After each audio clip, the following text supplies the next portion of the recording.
গাড়ির লাইনে আসতে চাচ্ছেন তাদের জন্য আজকের এই ভিডিওটি।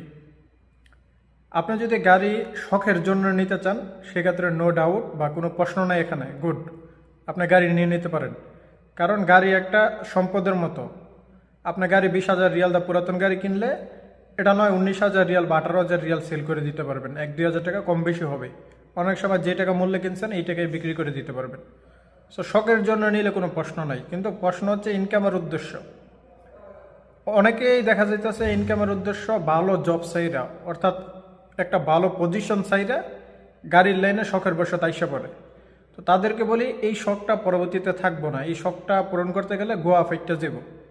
সো তাদের জন্য একটু হিসাব করতে হবে যে যদি ভালো পজিশনে থাকেন, আর যদি ওই বক্কর চক্কর থাকেন সেক্ষেত্রে আপনি বিবেচনা করে দেখতে পারেন। এর বেশি আমি কোনো কিছু বলতে চাই না।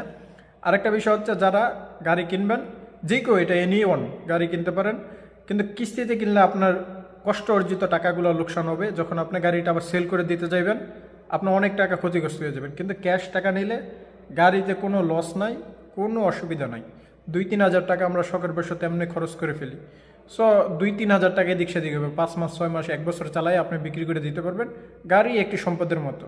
সো গাড়ির লাইনে আমি মোটামুটি 9 বছর এবং কয়েকটি গাড়ি আমি কিনছি, বিক্রি করছি। এই সম্বন্ধে আমার মোটামুটি একটি ধারণা আছে। সবাই ভালো থাকবেন, সুস্থ থাকবেন। আল্লাহ হাফেজ।